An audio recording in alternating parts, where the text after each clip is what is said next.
नमस्ते दोस्तों। आज की कहानी है अनोखी वसीयत।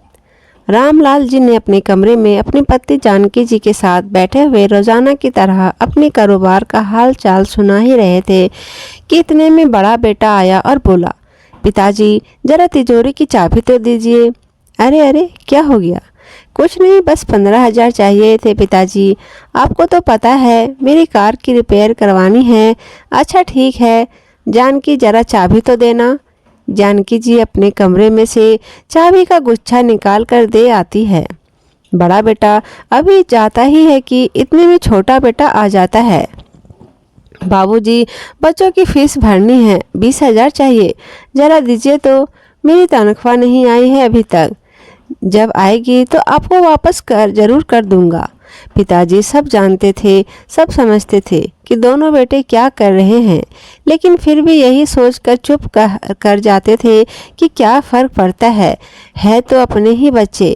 वैसे तो रामलाल जी कभी मना नहीं करते थे तिजोरी की चाबी देने से, लेकिन कभी कारण पूछ भी बैठते थे तो बच्चे कहते, क्या पिताजी आपको हम पर विश्वास नहीं है क्या?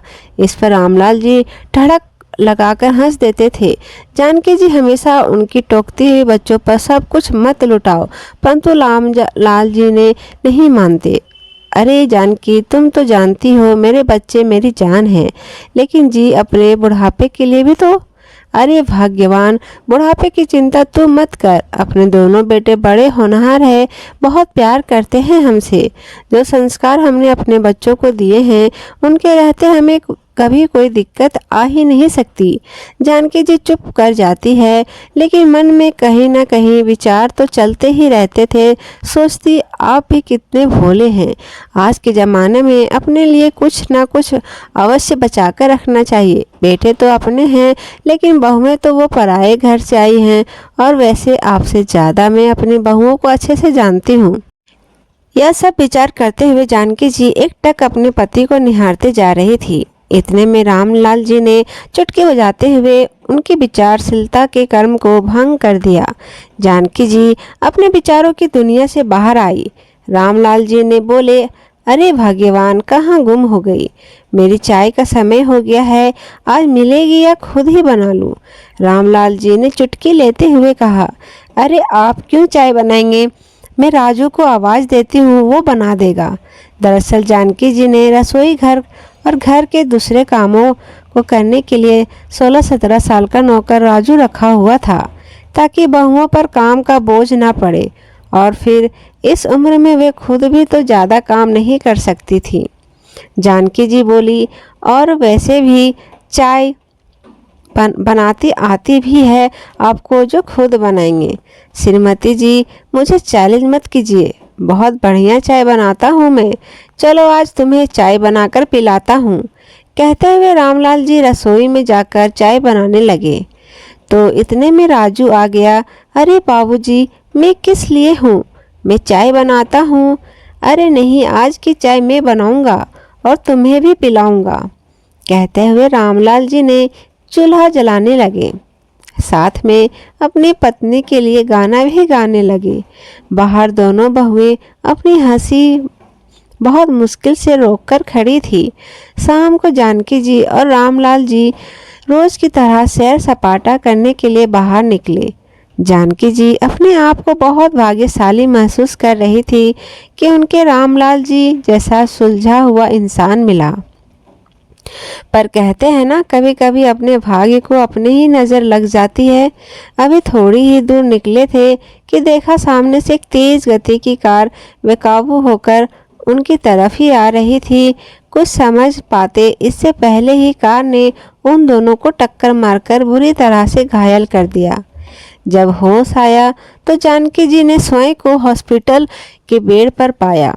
देखा तो एक नर्स उन्हें ड्रिप लगा रही थी। उन्होंने उठते ही रामलाल जी के बारे में पूछा तो नर्स ने बताया कि रामलाल जी आईसीयू में हैं। दरअसल उन्हें बहुत ज़्यादा चोट आई थी, जिस कारण उनकी हालत गंभीर बन गई थी। सुनते ही जानकी जी ड्रिप उतार कर एक तरफ फेंकती हैं और चोट लगने के बावजूद उठकर खड़ी हो गई और चल पड़ी। आज दर्द में भी इतनी हिम्मत कहाँ थी जो उन्हें रोक पाता। नर्स और हॉस्पिटल के अन्य कर्मचारी उन्हें पीछे से आवाज़ लगा रहे थे और जानकी जी को जैसे कानों से सुनाई देना ही बंद हो गया था। सिर्फ और सिर्फ रामलाल जी के प्यार भरी बातें ही उनकी कानों में गूंज रही थी। रामलाल जी के इतनी बुरी अवस्था में देखकर जानकी जी उन्हें देखती रह गई। कुछ देर पहले जो रामलाल जी ने उनके साथ हंसते बिताते सैर पर निकले थे, वो हॉस्पिटल के बेड पर जख्मी हालत में बेसुध पड़े थे। जानकी जी खुद को संभाल न सकी। उठिए ना, देखिए आपके सहारे तो मैं जिंदगी जी रही थी। आप ही तो मेरे दिल की भावनाओं को समझते हैं। अब आप ही इस तरह मुझसे रूठ जाओगे तो मेरा क्या होगा। कहते कहते जानकी जी जोर जोर से रोने लगी। उन्हें आईसीयू से बाहर ले जाया गया। आखिर उन्हें भी काफ़ी कमजोरी आ गई थी। जानकी जी को हॉस्पिटल के बेड पर लिटा दिया गया और उन्हें आराम करने को कहा गया। रामलाल जी की चिंता ही जानकी जी को खाए जा रही थी। आंखें बंद की जानकी जी अपने पति के साथ बिताए मीठे पल को याद कर रही थी कि इतने में आवाज़ आई। बड़ी माँ आंखें खोलकर देखा तो सामने उनका नौकर राजू खड़ा था। जानकी जी की एक ऐसी हालत देखकर उसकी आंखों में आंसू आ गए थे। बोला, खाना खा लीजिए बड़ी माँ। जानकी जी इधर उधर देखने लगी।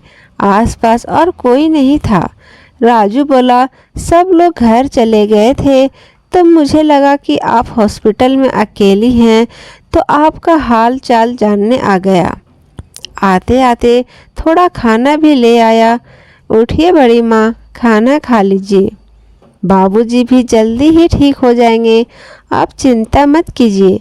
राजू का स्नेह देखकर जानकी जी को कुछ हौसला हुआ। उन्हें लगा कि उनके साथ कोई तो खड़ा है इस दुख की घड़ी में। इतने में नर्स अंदर आई। बोली, जानकी जी आपके पति को होश आ गया है। राजू उन्हें रामलाल जी के पास ले गया। रामलाल जी होश में तो थे परंतु अपने हाथ पैर नहीं हिला पा रहे थे। यह देखकर जानकी जी दर्द और चिंता से भर गई, लेकिन अपने पति के सामने कमज़ोर नहीं पड़ना चाहती थी। इसीलिए तुरंत अपनी पीड़ा अपनी आंखों में समेटकर रामलाल जी की ओर देखकर मुस्कुराई और बोली, भगवान का शुक्र है आप ठीक है। अब हम जल्दी ही अपने घर चलेंगे। तबीयत थोड़ी संभलने के बाद उन दोनों को हॉस्पिटल से छुट्टी मिल गई। वे दोनों घर तो आ गए, लेकिन रामलाल जी अब व्हील चेयर पर आ चुके थे। वो चलने फिरने में असमर्थ थे। घर पर आने के बाद तो जैसे जानकी जी और रामलाल जी की जिंदगी ही पलट गई। जो लोग कभी घर के मुखिया हुआ करते थे, इस घर की रौनक हुआ करते थे, वे दोनों अब अपेक्षा की नज़रों से देखे जाने लगे। बच्चों को अपने माता पिता ही बोझ लगने लगे। रामलाल जी की दवा पानी सब जानकी जी ही करती थी। एक दिन राजू किसी काम से बाजार गया था तो जानकी जी ने अपनी छोटी बहू से कहा, बेटा अपने बाबूजी के लिए कम नमक मिर्च का थोड़ा सा दलिया बना दो। तो बहू ने टकास से जवाब दे दिया, माँ जी हमें और भी बहुत सारे काम हैं और पिछले कुछ दिनों से जो घर की हालत चल रही थी, हम किटी पार्टी भी नहीं जा पाए। आप यह काम खुद ही कर लीजिए तो अच्छा होगा। कहते हुए बहू तैयार होकर किटी पार्टी में चली गई। कभी जानकी जी बेटों को दवा या फल लाने को कहती तो कोई ना कोई बहाना बनाकर इनकार देते। बेटों का साथ देने के लिए बहुएं भी आ जाती। माँ जी कितना भी खर्च कर लो, अब बाबूजी तो ठीक होने वाले नहीं हैं, तो थोड़ा सोच समझकर बात किया करो खर्च की। इन तीर भरी बातों से माँ का कलेजा छलनी सी हो जाता है। मन ही मन वो भी जानती थी कि बेटों को यह सब सिखाने वाली बहुएं ही हैं। सोचने लगी कि यही बेटे छोटे छोटे खर्चों के लिए बाबूजी बाबूजी करते हुए आ जाते थे। अब बाबूजी लाचार हो गए तो दूध में से मक्खी की तरह निकाल कर फेंक दिए गए हैं। बेटे बहू की जली कटी सुनकर जब जानकी जी कमरे में आई तो देखा रामलाल जी की आंखें आंसुओं से भरी हुई थी। रामलाल जी जानकी जी को देखकर बोले, मैंने अपने दोनों बेटों को अपने दोनों हाथ समझा था, लेकिन मुसीबत में यही दोनों बेटों ने हमारी परवरिश को ही नकार दिया। लेकिन जानकी, तुम चिंता मत करो, मैं बिल्कुल ठीक हूँ। अरे तिजोरी की चाबी कहाँ गई? यहाँ तो रखी थी। इधर उधर देखते हुए जानकी जी बोली। राजू जो पास ही खड़ा सब बातें सुन रहा था, जानकी जी से बोला, अरे सुबह ही तो छोटी भाभी और बड़ी भाभी कमरे में आई थी, क्या पता उन्होंने ली हो। यह सब सुनते ही जानकी जी चौंक गई, लेकिन खुद को संभालते हुए बहुओं के पास पहुंची। बहू, तो वो तिजोरी की चाबी क्या तुम्हारे पास है? जानकी जी थोड़ा सकुचाते हुए बोली। बहुएं तो जैसे तैयार ही खड़ी थी चिल्लाने को, माँ जी आप तो पैसा लुटाने में ऐसी लगी हुई हैं जैसे कि पैसे पेड़ पर उग रहे हो। अब तो आपके पति की कमाई भी नहीं रही, इसलिए पैसे को कैसे बचाना है यह हम अच्छी तरह से जानते हैं। अब वह चाबी आपको नहीं मिलेगी। बहुओं का बेशर्मी भरा जवाब सुनकर जानकी जी हैरानी से उन्हें देखती ही रह गई। अगले दिन जानकी जी जब सो कर उठी तो देखा रामलाल जी की थोड़ा बुखार था। जाकर बेटों से कहा, तुम्हारे बाबूजी को हॉस्पिटल लेकर जाना है, बुखार लग रहा है और रूटीन चेकअप भी करवाना है, तो गाड़ी लेकर चलो। इतने में छोटे बेटे का जवाब था, गाड़ी में पेट्रोल नहीं है, आपको तो पता ही है घर में पैसों की कितनी तंगी चल रही है, ऊपर से बाबूजी सब काम धंधा छोड़कर घर बैठ गए हैं। इतने में बड़ा बेटा भी आया और बोला, माँ आप समझते क्यों नहीं हैं, हम लोग नौकरी पैसा हैं, इतना समय नहीं होता हमारे पास कि ये फालतू के काम करते रहे। राजू को बोलकर ऑटो बुला लीजिए और चले जाइए बाबूजी को लेकर। जानकी जी अपमान का घूंट पिए चुपचाप खड़ी थी। उन्होंने उस समय कुछ न बोलना उचित नहीं समझा। इतने में राजू ने आवाज़ लगाई, आइए बड़ी माँ, मैं ऑटो बुलाकर ले आया हूँ। जाते हुए जानकी जी ने राजू से कहा, पर बेटा मेरे पास तो पैसे भी नहीं हैं बचे दवा और फल लाने के लिए। मैंने पैसे उठा लिए हैं, तनख्वाह में से कुछ बचे थे, पूरे हो जाएंगे। कहते हुए राजू बाबू जी की व्हीलचेयर को सरकाते हुए ले गया। कहने को तो राजू नौकर था, लेकिन जानकी जी और रामलाल जी की सेवा उनके बच्चों से बढ़कर कर रहा था। ऑटो में जानकी जी राजू से कहने लगी, मुसीबत में जब अपनों ने ही पल्ला झाड़ लिया, तब तूने अपनों से भी ज़्यादा ख्याल रखा है। तब राजू बोला, बड़ी माँ मेरे बचपन से ही माँ बाप नहीं थे, मेरी दादी ने ही मुझे पाल पोस कर बड़ा किया, अब वह भी चल बसी। मुझे तो आप दोनों ने ही माता पिता की परछाई नजर आती है। राजू की आंखें सजल उठी। हॉस्पिटल में डॉक्टर ने रामलाल जी के लिए कुछ खास डाइट और एक्सरसाइज बताई। राजू ने सब अच्छे से समझ लिया। वापस घर आते हुए रास्ते में ऑटो रुकवाकर राजू दवाइयाँ, फल और ज़रूरी सामान ले आया। राजू ने उनके खाने पीने का खास ध्यान रखा। कुछ ही दिनों में बाबूजी भी ठीक होने लगे। जब तबीयत थोड़ी अच्छी हुई, एक दिन बाबूजी ने अपने दोनों बेटों को हॉल में बुलाया। क्या बाबूजी, आपको तो कोई काम धंधा है ही नहीं और आप सारा दिन हमें भी परेशान किए रखते हैं। दोनों बेटे चिल्लाते हुए अपने कमरे से बाहर आए। सामने देखा तो चौंक गए। सामने सोफे पर माँ बाबूजी के साथ दो अनजान शख्स बैठे थे और रामलाल जी के चेहरे पर गजब का आत्मविश्वास झलक रहा था। तुम लोगों को शायद नहीं पता, आज हमारी श्रीमती जी का जन्मदिन है, उसी अवसर पर यह सारा इंतजाम किया है आज हमने। कहते हुए रामलाल जी ने जानकी जी के साथ केक काटा। जानकी जी को एक गिफ्ट पैक उठाकर देते हुए बोले, यह लीजिए श्रीमती जी, आपके लिए अपनी पसंद की महंगे वाली सिल्क की साड़ी लाया हूँ। दोनों बहुओं के मुंह खुले के खुले रह गए।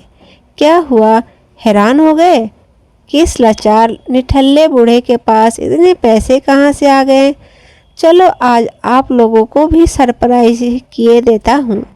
रामलाल जी ने अपने साथ खड़े दोनों व्यक्तियों का परिचय दिया। ये मेरे वकील दोस्त हैं दामोदर जी, जिन्हें मैंने वसीयत का बंटवारा करने के लिए बुलाया है, और ये है दीनदयाल जी, जिन्हें मैंने यह मकान 1 करोड़ 20 लाख में बेच दिया है। इतना कहने की ही देर थी कि बेटों और बहुओं के सिर पर तो जैसे आसमान टूट पड़ा। लेकिन बाबूजी, आप बिना हमारी रजामंदी कैसे मेरी बातें अभी ख़त्म नहीं हुई। रामलाल जी ने आज बोलते ही जा रहे थे कि किसी की हिम्मत नहीं थी आज उन्हें रोकने की। रामलाल जी ने वकील साहब को वसीयत पढ़ाकर सुनाने को कहा। उसमें लिखा था, मैं अपनी दुकान से अपने बेटों और बहुओं को बेदखल करता हूँ। उस पर आज से राजू का हक होगा।